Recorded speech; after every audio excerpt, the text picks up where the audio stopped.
Hello dear brothers and sisters. So welcome to போத்தமிழ். So போத்தமிழ் நம்ம அழகு 7ல் தமிழுடைய தொன்மை சிறப்பு மற்றும் திராவிட மொழி குடும்பம் தொடர்பான செய்திகள் அப்படின்ற தலைப்பில் டாபிக்ஸ் பார்த்துட்டு இருக்கோம். ஆல்ரெடி என்ன சொல்றது, பார்ட் 1 வீடியோ ஆல்ரெடி பார்த்துருப்பீங்க. இது பார்ட் 2 வீடியோ. சரியா, இந்த பார்ட் 2 வீடியோவில் நம்ம பொதுத்தமிழ் அழகு 7ல் 9ஆம் வகுப்பு இருக்கக்கூடிய பழைய புத்தகத்தில் கவர் ஆகக்கூடிய இந்த தமிழின் பெருமை, பொதுவாக பெருமை, தொன்மை, சிறப்பு இதெல்லாம் கவர் பண்ணக்கூடிய ஒரு ஏரியாவாக இருக்குது. ஸோ இதில் திராவிட மொழிகள் அப்படின்னு சொல்லக்கூடிய ஒரு டாபிக் இருக்கும். சரியா, ஸோ இந்த திராவிட மொழிகள் டாப்பிக்களுடைய கண்டென்ட்டு நிறைய பார்த்தீங்கன்னா நம்ம போன கிளாஸ்லேயே பார்ட் 1 வீடியோலேயே கவர் பண்ணியிருப்போம். அந்த ஒரு நியூ புக்கில் இருக்கக்கூடிய ஏரியாவிலேயே கவர் ஆகிருக்கும். அதே தான் ஓல்டு புக்லேயும் கொடுத்துருப்பாங்க.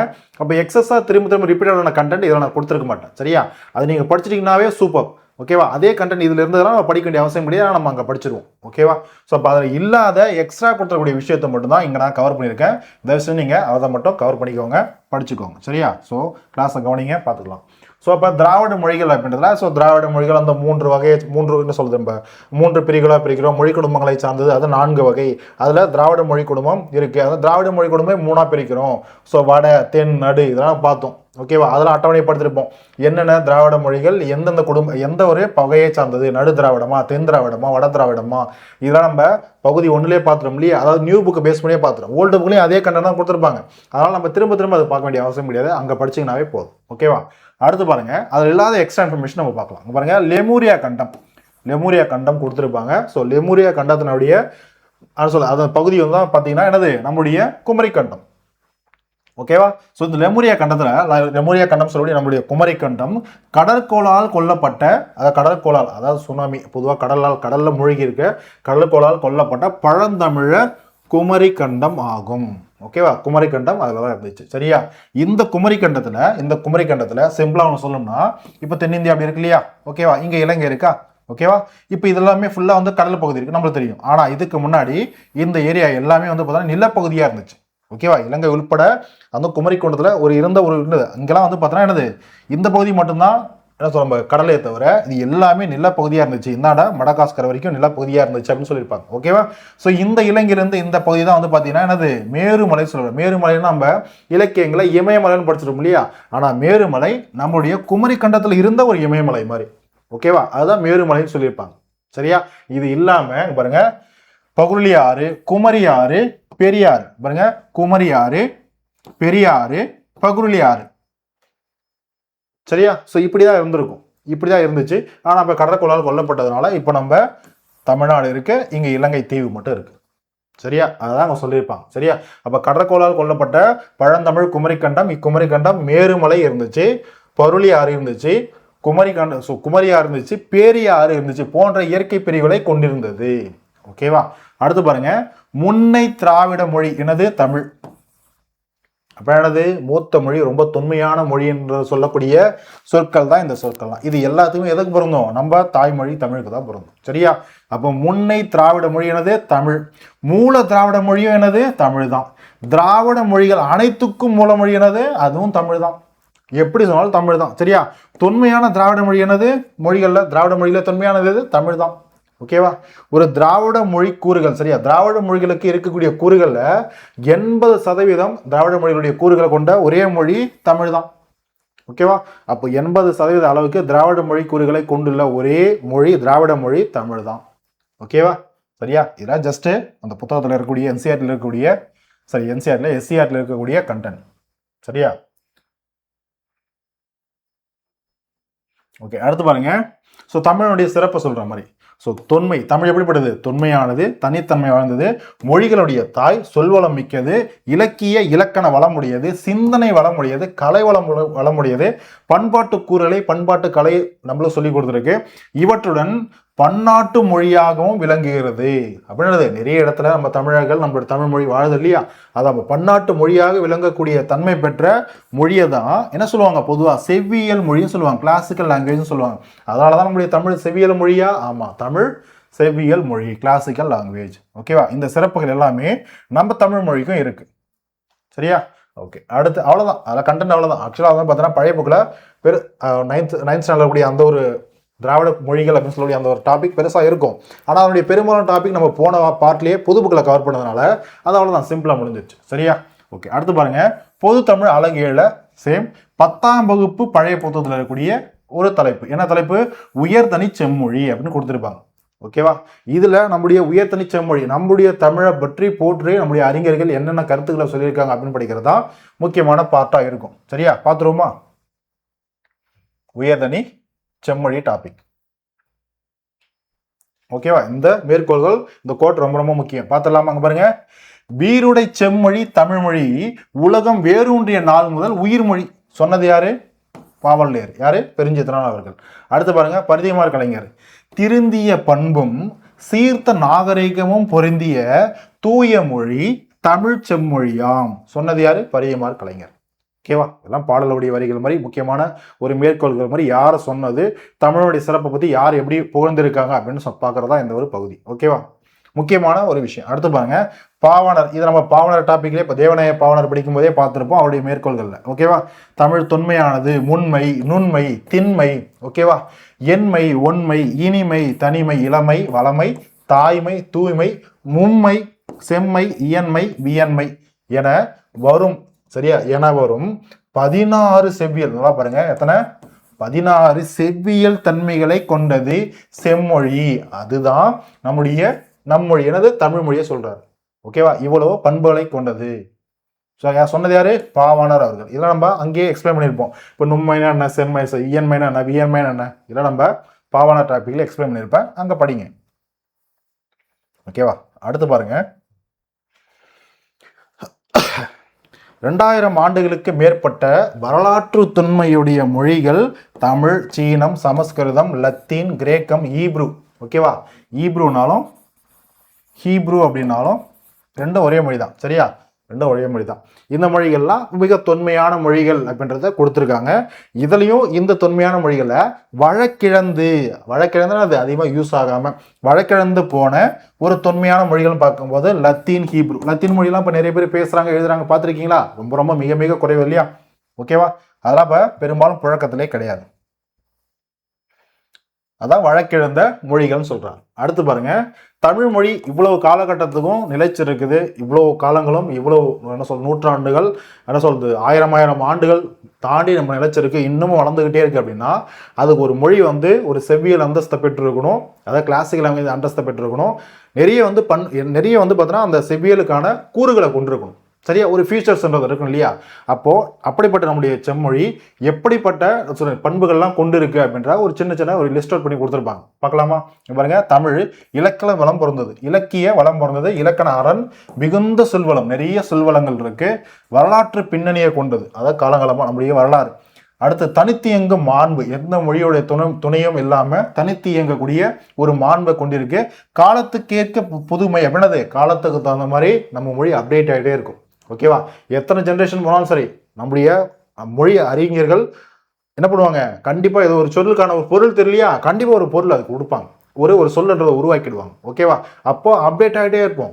சரியா? கரண்ட் ட்ரெண்டுக்கு தகுந்த மாதிரி நம்ம மொழி அப்டேட் ஆகிட்டே இருக்கும். அதான் காலத்திற்கு ஏற்ப புதுமை ஆகிய பண்புகளை கொண்டது. அதனாலதான் காலம் கடந்தும் லத்தீன், ஹீப்ரு போன்ற மொழிகள் அழிந்தாலும் தமிழ் இன்னும் என்ன இருக்கு, நம்ம போயிட்டு தான் இருக்கும், அப்டேட் ஆகிட்டு தான் இருக்கு. சரியா? ஸோ அது மட்டும் இல்லாமல் ஒரு மொழி நிலைத்து நிற்கணும் அப்படின்னா அது பேச்சு மொழியாக இருக்கணும், எழுத்து மொழியாக இருக்கணும், ஆட்சி மொழியாகவும் ஏதோ ஒரு இடத்துல இருக்கணும், நீதிமன்ற மொழியாக வழக்காடக்கூடிய மொழியாகவும் இருக்கணும், பயிற்று மொழியாகவும் இருக்கணும். காலம் கடந்து என்னது, அதுக்கு அடுத்த ஜென்ரேஷனுக்கு நம்ம கற்றுக் கொடுத்துட்டேவும் இருக்கணும். சரியா? அப்பதான் ஒரு மொழின்றது வாழ முடியும், இல்லைனா மொழி சாகிடும், அதாவது செத்துடும். சரியா? மொழி சாகும். ஓகேவா?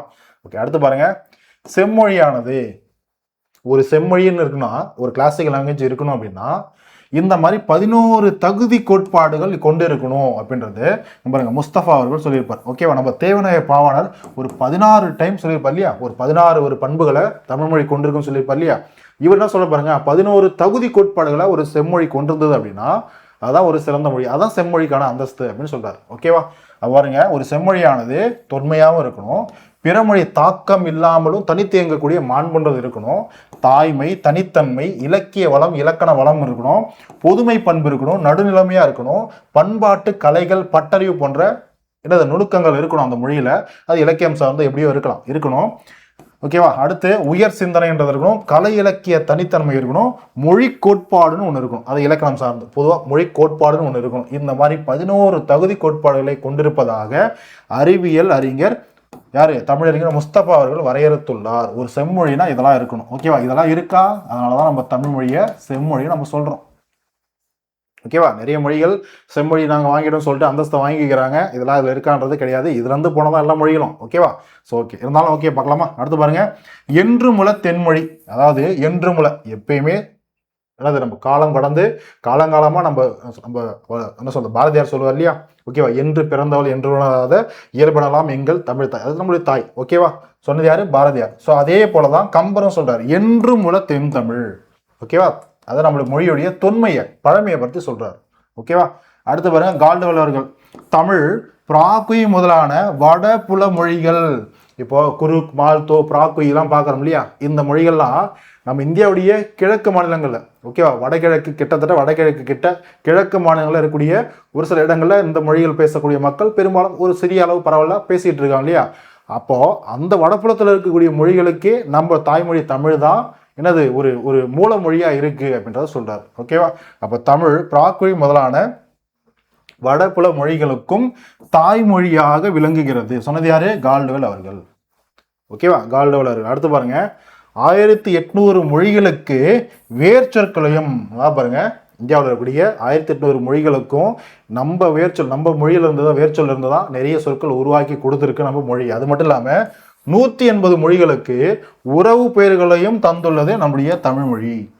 ஓகேவா? ஸோ அதனாலதான் தமிழுடைய தொன்மை சிறப்பு அப்படின்ற டாபிக்ல இந்த யூனிட்ஸ்லாம் படிச்சுட்டு இருக்கோம், இந்த செய்திகள்லாம் நம்ம படிச்சுட்டு இருக்கோம். சரியா? அடுத்து பாருங்க, இப்ப தமிழ் மொழி வரும்போது இயல், இசை, நாடகம். ஓகேவா? முப்பெரும் பிரிவுகளை கொண்டிருக்கா? கொண்டிருக்கு. அதே போல சங்க இலக்கியங்களுடைய மொத்த அடிகள் எவ்வளவு பார்த்திருப்போம்? 26,350 அடிகளை கொண்டது. அப்ப நம்ம ஸ்கூல் புக்ல டேட்டா இருக்கு இல்லையா? அதெல்லாம் படிச்சிருப்போம். அடுத்து பாருங்க, சங்க இலக்கியங்கள் போன்று அக்காலத்தே, சங்க இலக்கியங்கள் தமிழ்ல சங்க இலக்கியம் இல்லையா? சங்க இலக்கியங்கள் தமிழ்ல இருந்தது போன்று அக்காலத்தே விரிவாக உருவாக்கப்பட்ட இலக்கியங்கள் உலகத்துல வேற எங்கேயுமே கிடையாது, எம்மொழியிலும் கிடையாது. சொன்னது யாரு? கபில் சோலபில் அவர்கள். ஓகேவா? யார் இவரு? செக் நாட்டினுடைய மொழியியல் அறிஞர். சரியா? அடுத்து பாருங்க, தமிழ் மிகவும் பண்பட்ட மொழி, அது தனக்கே உரிய இலக்கிய செல்வங்களை பெற்றிருக்கும் மொழி. சொன்னது மேக்ஸ் முல்லர். அடுத்து பாருங்க, சங்க இலக்கியங்களை மக்கள் இலக்கியம் என்று அழைப்பர். சங்க இலக்கியங்களை மக்கள் இலக்கியம் என்று அழைக்கிறாங்க. அடுத்து பாருங்க, தமிழ் இலக்கணம் படிக்க படிக்க விருப்பத்தை உண்டாக்குவது நம்முடைய தமிழ் இலக்கணம் அப்படின்னு சொல்லிட்டு அறிஞர் கெல்லட் அவர்கள் சொல்லியிருப்பார். சரியா? இதெல்லாம் மேற்கோள்கள், சிறப்பு செய்திகள் பார்த்துக்கோங்க. அடுத்து பாருங்க, நூல், அதான் நம்முடைய தமிழ் நூல். ஓகேவா? அகத்தியம். ஓகேவா? அதனுடைய ஆசிரியர் யாரு? அகத்தியர். அதுல எழுத்து, சொல், பொருள், யாப்பு, அணி இந்த 5ஐயுமே குறிப்பிடுற மாதிரி சொல்ல செய்யுள்களை இயற்றிருக்காரு. ஆனா இந்த ஒரு நூல்ன்றது நம்மளுக்கு ஒரு இலக்கண நூல் நம்மளுக்கு முழுசா கிடைக்கல. ஓகேவா? ஸோ தமிழ் ஏற்றப்பட்ட முதல் இலக்கண நூலா இதுதான் இருந்திருக்கும். ஆனா முழுமையா அந்த நூல் நம்மளுக்கு கிடைக்காதனால இது நம்மளுடைய முதல் தொன்மையான இலக்கண நூலான்னு கேட்டீங்கன்னா கிடையாது. ஓகேவா? இருந்தாலும் தொல்காப்பியத்துக்கு முன்னோடியா இருந்தது இந்த நூல் தான் இருந்திருக்கும். ஆனா முழுசா கிடைக்கல. ஓகேவா? அதுக்கடுத்து நூல் தொல்காப்பியம் தான். ஸோ இந்த தொல்காப்பியம் இலக்கண நூல் இது நம்மளுக்கு முழுசா கிடைச்சி தொல்காப்பியம் நம்மளுக்கு கிடைச்சதுனால தான் தமிழனுடைய தொன்மையான பழமையான இலக்கண நூல்னு பார்க்கும்போது தொல்காப்பியம் அப்படின்னு நம்ம ஆன்சர் போறோம். சரியா? ஓகேவா? ஸோ இதுல எழுத்து, சொல், பொருள் இதை குறிப்பிடுற மாதிரி இந்த 3 பகுதிகள் இருக்கு. ஓகேவா? அடுத்து பாருங்க, சங்க இலக்கியங்கள் இனம், மொழி, மதம் கடந்தவை. அடுத்து யாதும் ஊரே யாவரும் கேள்வி, புறநானூறு, கணியன் பூங்கன்றனார்.